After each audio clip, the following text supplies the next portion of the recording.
Bioethics. Bioethics is an interdisciplinary field of study dealing with practical ethical issues roughly at the intersection of morality, medicine, and the life sciences. Within philosophy, bioethics is one of several different areas of applied ethics, a domain within general normative ethics. The term, bioethics, was coined in 1970, but the development of bioethics as a discipline may be dated to the late 1960s or early 1970s, depending on which historical markers are used. Bioethics is a subdiscipline of philosophy and applied ethics and as an element in education for the health professions has undergone astounding growth in the last few decades. It has become an institution in its own right, with a large number of journals, books, research centers, professional organizations, international conferences, courses, and discussions throughout the world. The task of bioethics is to resolve rationally the ethical problems faced by healthcare practitioners. Quite often the strategy used will be that of articulating or positing overarching principles and then applying these by a kind of deductive process to the situation which has given rise to the problem. That bioethics is a principle-based, rationally grounded decision procedure for solving moral quandaries in healthcare. Accordingly, bioethics addresses only a part of the normative structure of the practice of healthcare, namely, the explicit and public elements of decision procedures that can be articulated as arguments based on principles. The most controlled view, bioethics simply reduces to biomedical ethics, which comprehends ethical issues concerning to the practice of medicine broadly understood and the pursuit of medical research. The second understanding, bioethics encompasses, in addition to biomedical ethics, ethical issues related to the life sciences and technologies. Biotechnology is the application of science and technology to living organisms and their parts, or products and models of living organisms, in the hope of producing understanding, goods, or services. Biotechnology is multidisciplinary in that it involves many different disciplines, all the pure and applied sciences in fact, and interdisciplinary in that all these sciences and technologies work together to achieve biotechnological ends. The bio bit is important because, in biotechnology, these different sciences and technologies are all applied to biological organisms, to living organisms, their parts and products, and to models of such organisms. Biology is central to the pursuit of biotechnological ends because biotechnology is the application of science and technology to biological organisms. Bioethics is the discipline that studies the actions permitted by biotechnology, actions like cloning or genetic engineering, and asks whether or not these actions are morally acceptable, and if so, how we should manage them socially to promote citizens' welfare, protect their rights and treat them fairly. One of the interesting dimensions of bioethics today is that it is becoming increasingly more international. From where it started, the United States and Western Europe, bioethics has spread to other countries but with a more global perspective. Medical research is increasingly multicenter and international, with growing numbers of research subjects recruited in developing countries. Also, healthcare practices are global, but guidelines and legal contexts differ and are sometimes absent. As the example of human cloning demonstrates, when a new technology has been developed in one country, it is possible to apply the technology everywhere, even if some countries want to ban its use. Global postmodern cosmopolis is unfolding during rapid evolutionary and social changes co-constructed by science, technology, and the restructuring of global capital. Where people are quickly morphing into a new biological and social existence that is gradually mediated and shaped by computers, mass media, and biotechnology, all driven by the logic of capital and powerful emergent technoscience. It's the era where life can be created and redesigned and genetic codes can be edited like a digital text. The distinction between natural and artificial has become greatly complex. This technoculture creates a fictitious environment for us. It also creates innovative moral dilemmas like cloning, large-scale abortions, euthanasia, capital punishment, sexuality, and marriage. The new techniques of biotechnological manipulation call into question existing definitions of life and death, which demands a rethinking of fundamental notions of ethics and moral value. Experimentation on animals and humans is accelerated because genetic engineering and cloning are developed for commercial purposes, anticipating enormous profits on the horizon for the biotech industry. Abortion. The practice of abortion dates back to ancient times. Pregnancies were terminated owing to several kinds of prejudices as fear of female children and the incurring burden. Abortion laws and their enforcement have fluctuated through various eras. Many early laws and church doctrine focused on quickening, when the initial motion of the fetus can be felt by the pregnant woman, as a way to differentiate when abortion became impermissible. In the 18th-19th centuries, various doctors, clerics, and social reformers successfully pushed for an all-out abortion ban. In the 20th century, various women's rights groups, doctors, and social reformers successfully repealed abortion bans. While abortion remains legal in many Western countries, it is regularly subjected to legal challenges by pro-life groups. The first recorded evidence of induced abortion is from the Egyptian Ebers Papyrus in 1550 BC. The early Greek classical texts show methods and practice of abortion in Greek and Roman. Abortion, as a gynecological procedure, was primarily the province of women who were either midwives or well-informed laypeople. In his Theaetetus, Plato mentions a midwife's right to induce abortion in the early stages of pregnancy. The Hippocratic Oath forbids the use of pessaries to induce abortion, it did not prohibit abortion. Modern scholarship suggests that pessaries were banned because they were reported to cause vaginal ulcers. Soranus, a 2nd-century Greek physician, recommended abortion in cases involving health complications as well as emotional immaturity and provided detailed suggestions in his work Gynecology. Diuretics, emmenagogues, enemas, fasting, and bloodletting were prescribed as safe abortion methods, although Soranus advised against the use of sharp instruments to induce miscarriage, due to the risk of organ perforation. Despite the inherent negativity of any abortion, the question remains whether some forms of abortion may be morally permissible or occur without anyone being morally responsible. We must, therefore, consider 4 distinct types of abortion. 1. Spontaneous abortion, also known as miscarriage. 2. Directly intended abortion. 3. Indirectly intended abortion. 4. Abortion by means of an abortifacient contraceptive. A spontaneous abortion is the only form of abortion for which nobody may be morally responsible. It is typically caused by some natural factor that is not under anyone's control, which results in either an embryo failing to implant in the uterus or a fetus dislodging from the uterus sometime after implantation.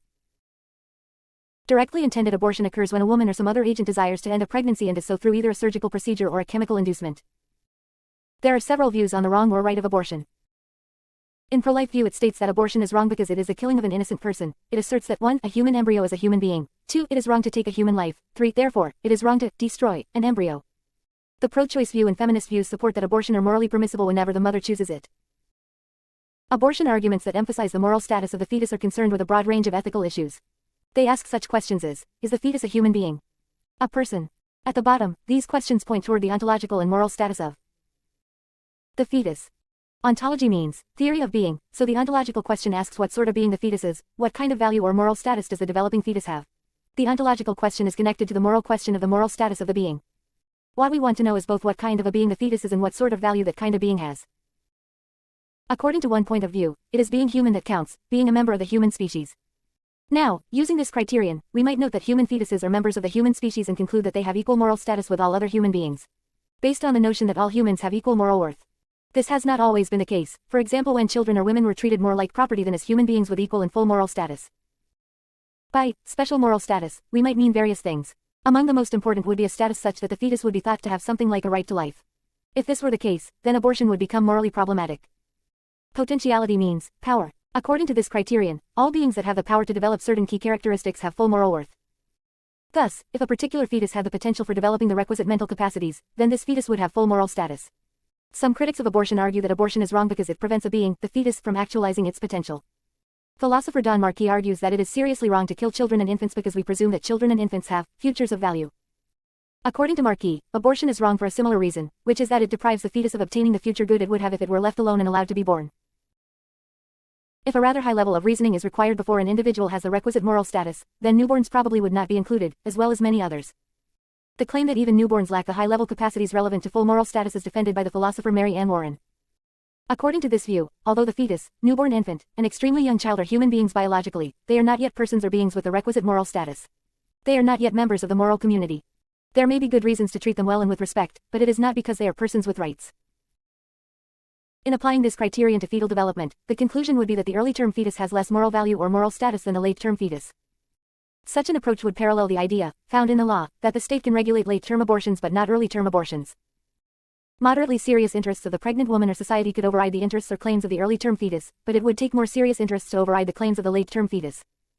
In the end, according to this view, when potentiality is sufficiently actualized, the fetus or infant has as much right as any other person. An alternative approach along these lines is associated with the work of philosopher Rosalind Hursthouse, who uses virtue ethics to consider the topic of abortion. Hursthouse is critical of those who have abortions for frivolous reasons, but she argues that there may be some virtuous reasons that a woman could choose to have an abortion. If the fetus does not have the requisite moral status, then abortion is probably morally permissible. If it is considered to be a person, then abortion is morally problematic. The whole weight of the moral judgment about abortion on what status the fetus does or does not have. Finally, remember that not everything that we consider immoral can or should be made illegal. Thus, even if abortion were in some cases thought to be immoral, one would need to give further reasons about the purpose of the law to conclude that it also ought to be illegal. At the same time, we must ask if the only reason to make something illegal is if it is immoral. There may be cases when we want to permit people the liberty to choose for themselves about morally controversial issues. Euthanasia. Euthanasia is the practice of voluntarily having a medically assisted death. It is illegal in most countries. Euthanasia may be conducted with consent, voluntary euthanasia, or without consent, involuntary euthanasia.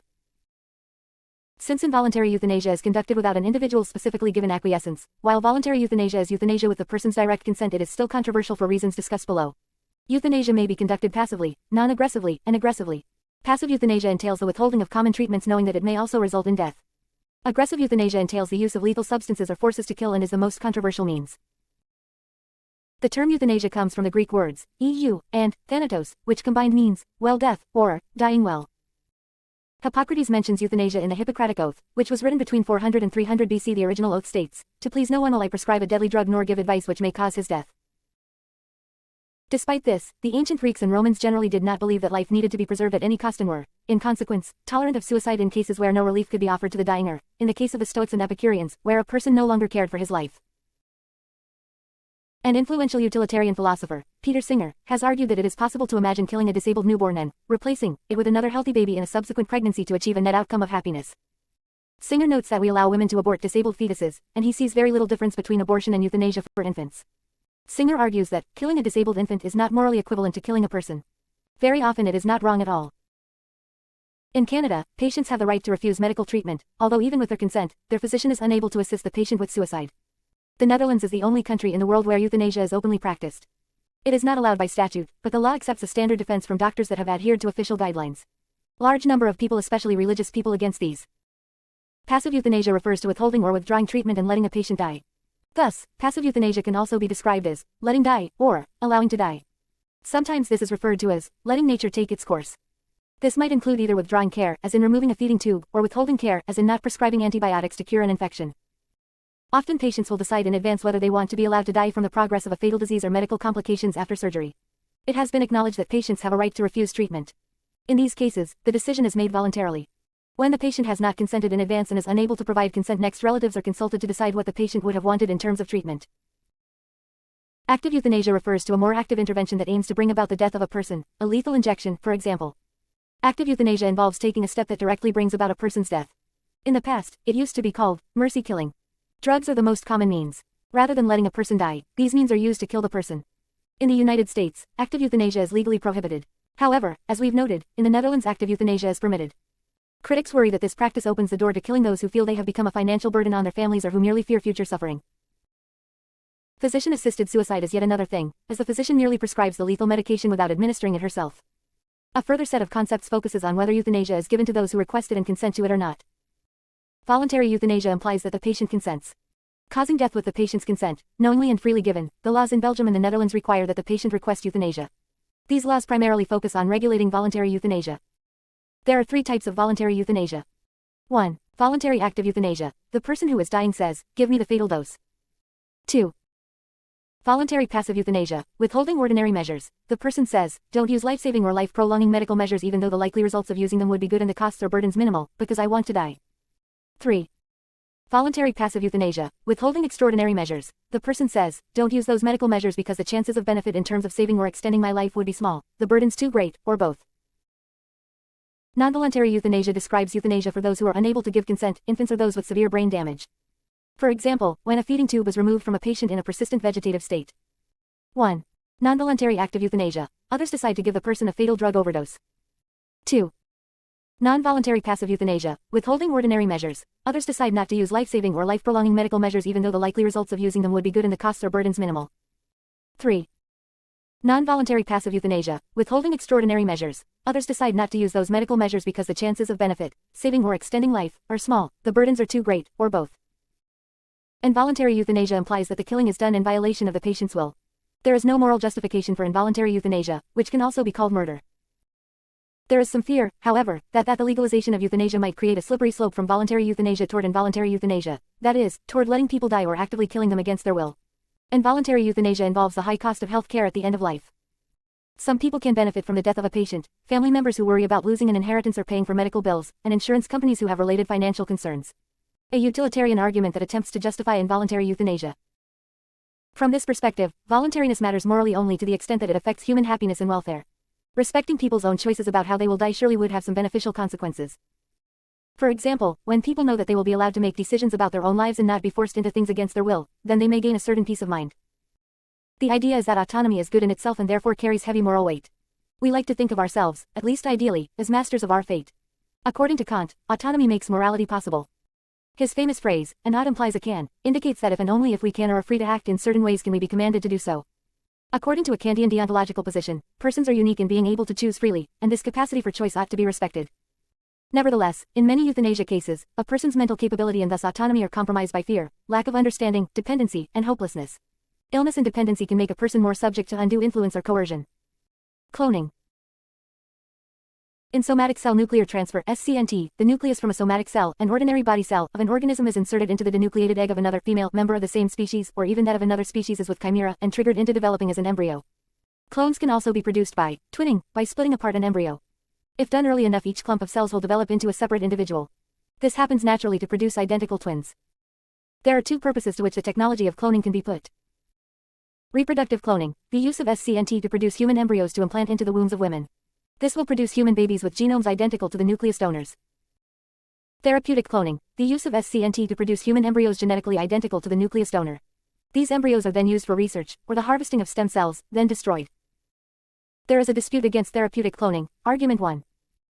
Premise 1. It is wrong to kill one of us. Premise 2. The early embryo is one of us. Premise 3. In therapeutic cloning, the early embryo is killed. Conclusion. Therefore, therapeutic cloning is wrong.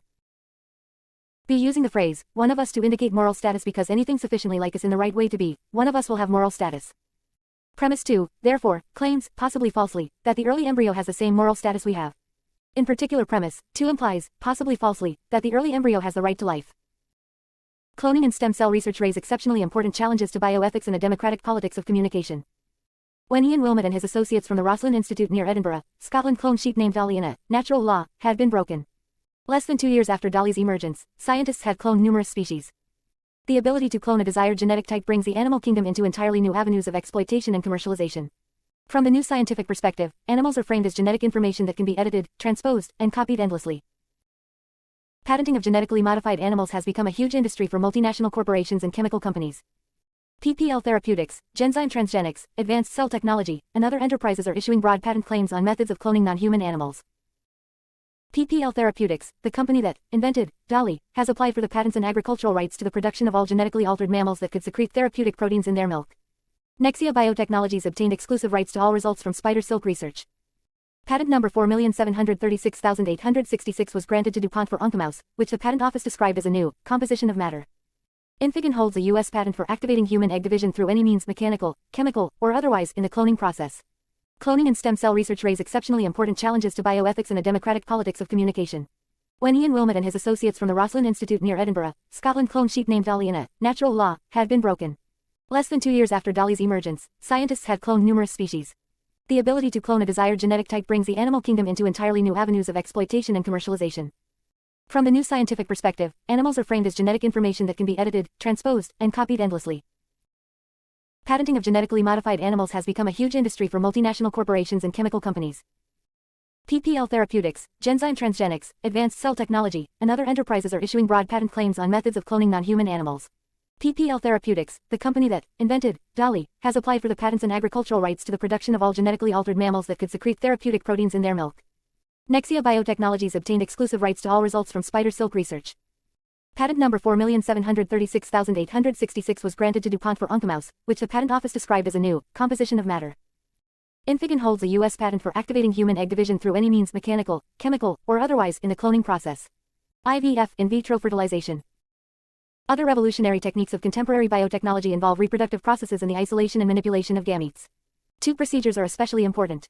First, in vitro fertilization, IVF, is a process whereby egg cells are fertilized by sperm outside the womb. Since the birth of Louise Brown in 1978, in vitro fertilizations, IVF, have become a widely accepted infertility treatment option. It's an expensive and involved procedure, typically only sought out when other fertility therapies fail. By allowing fertilization to take place in a highly controlled environment using only healthy gametes, IVF gave hope to many couples who previously had no further recourse for treatment. The IVF procedure takes place over several weeks, timed according to the would-be mother's menstrual cycle. Couples undergo several pre-cycle tests to identify any relevant factors that may influence treatment.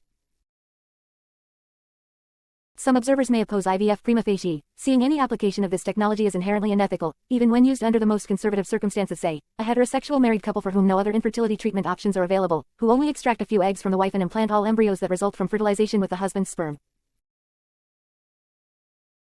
Similarly, bioethicist Gilbert Meilander argued that the biological bond between parent and child is of moral significance because 1. Human beings are embodied in nature, 2. Reproduction is at least one part of the purpose of the sexual union of husband and wife, and 3. Children are meant to be a manifestation of the marital union of love, not the result of rational calculation in a purchasing procedure.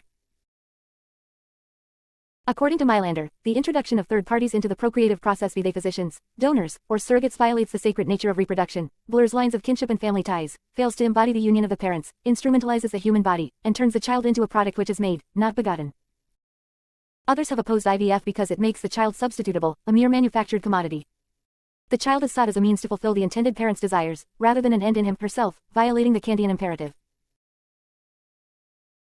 Bioethicist Robert George warned of this even outside the context of IVF. When considered rightly, children ought to be treated by their parents, even in their conception, not as a means to their parents' ends, but as ends in themselves, not as objects of the desire or will of their parents, but as subjects whose fundamental interests as human beings are protected by the principles of justice and human rights, not as property, but as persons. These views and others oppose IVF on principled grounds, claiming that even in the most ideal circumstances, IVF comes with a great moral cost, however genuinely good the result.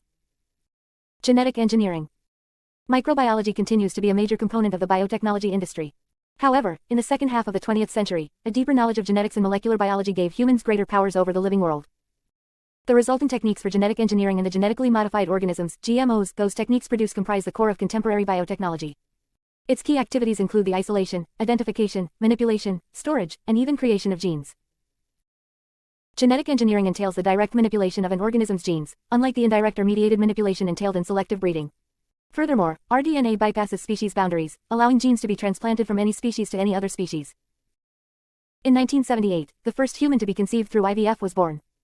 Second, nuclear transplantation or cloning involves removing the nucleus from an egg cell and inserting the nucleus taken from any cell, including somatic cells. The egg with the transplanted nucleus then develops into a new organism genetically identical to the one that supplied the nucleus. In 1953, this technique was first successfully used to clone frogs. In 1996, the first cloned mammal, Dolly the sheep, was born.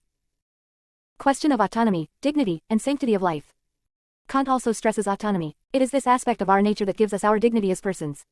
Kant's categorical imperative also involves universalization. We must do only those things that we could will that everyone do. The metaphysics of life and the ethics of life are so closely related that they are often conflated into a single proposition such as that, life is sacred. Some authors, however, interpret this proposition in a purely ethical manner and take the so-called principle of the sanctity of life to be equivalent to the moral prohibition against killing another human being. The metaphysical view is fundamental and is needed to provide a reason for the moral view. Our attitude to life and our sense of the obligations to which it might give rise will be a function of the metaphysical views that we hold about it. It is our metaphysical understanding of life that grounds our feeling of the value of life, and both this understanding and this feeling are the basis of our norms concerning it. Deontology. Kant's theory of ethics is best described as a deontological theory. The word deontology means theory of duty. The Greek word deon means duty. Deontological ethics focuses on duties, obligations, and rights. The term deontological was coined by the utilitarian philosopher Jeremy Bentham, who described it as knowledge of what is right or proper. Bentham thought that deontology points in the direction of the principle of utility. But contemporary philosophers use the term deontological to indicate a contrast with the utilitarian focus on the consequences of actions. Instead of focusing on consequences, deontological ethics focuses on duties and obligations, things we ought to do regardless of the consequences.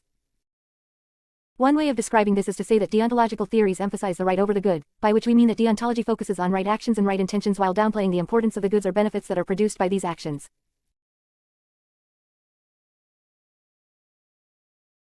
For Kant, morality is not a doctrine of happiness or set of instructions on how to become happy.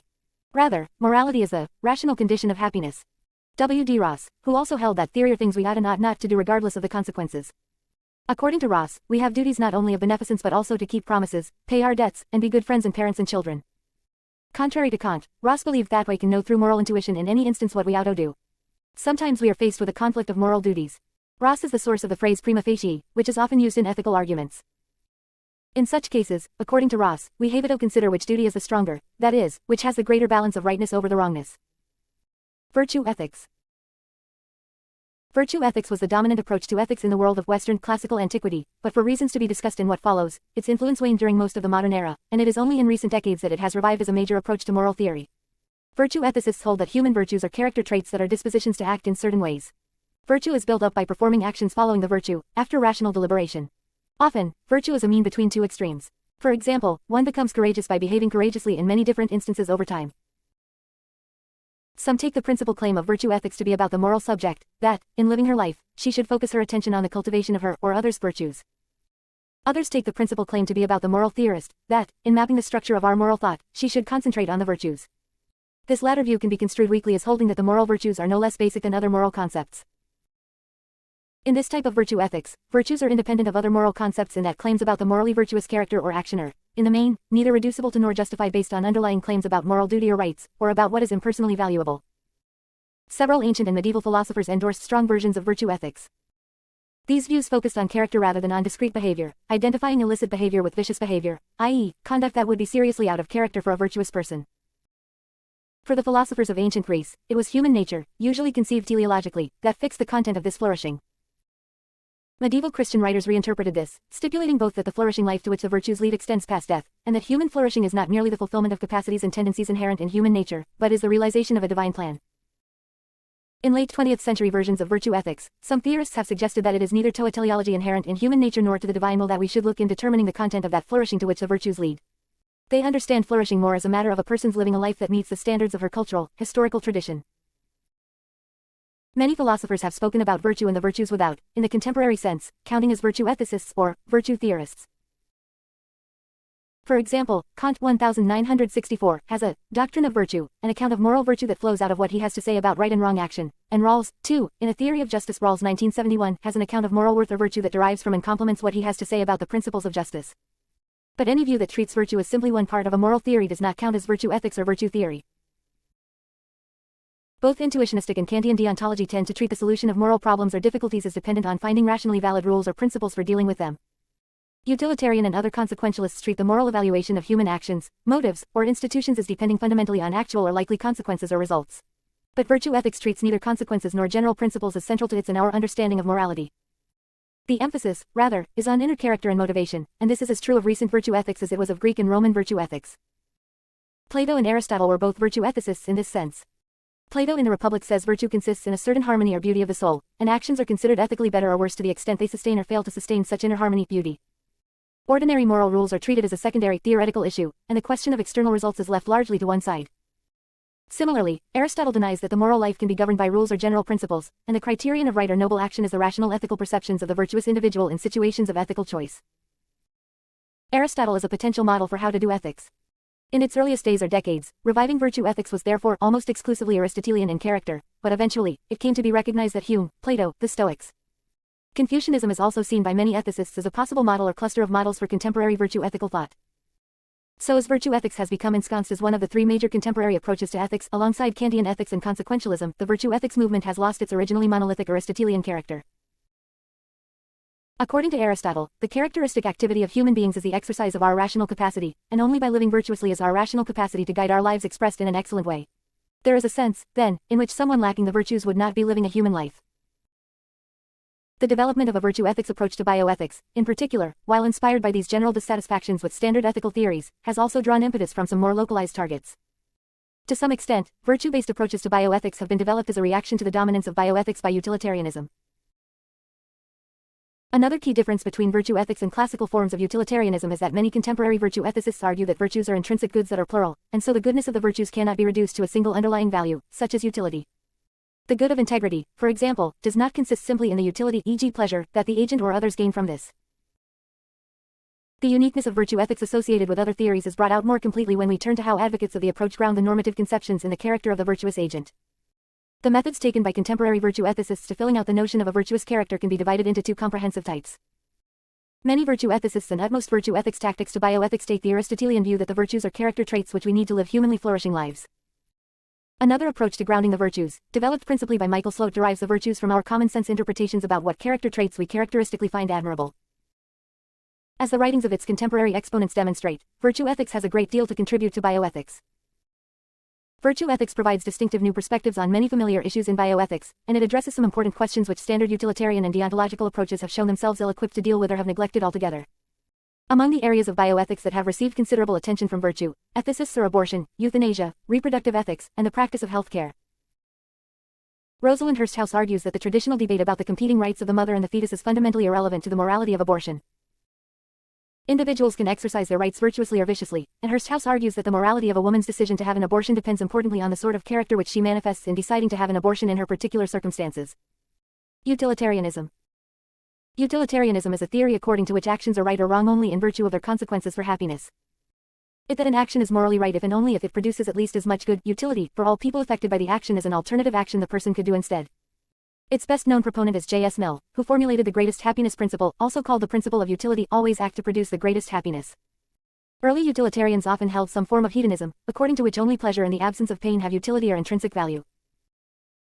According to a utilitarian, if an action produces the greatest happiness of the greatest number, GHGN, then it is morally acceptable whatever it is. One of the most influential and meticulous utilitarian philosophers in the area of bioethics is R.M. Hare, and underlying utilitarian foundational assumptions are to be found in the work of Singer and Harris. A utilitarian perspective also underlies and is challengingly argued for by Parfit. Positive aspects of utilitarianism for bioethics include its requirement of a universal duty to benefit others and to avoid harming them, and to do as much good and as little harm as possible.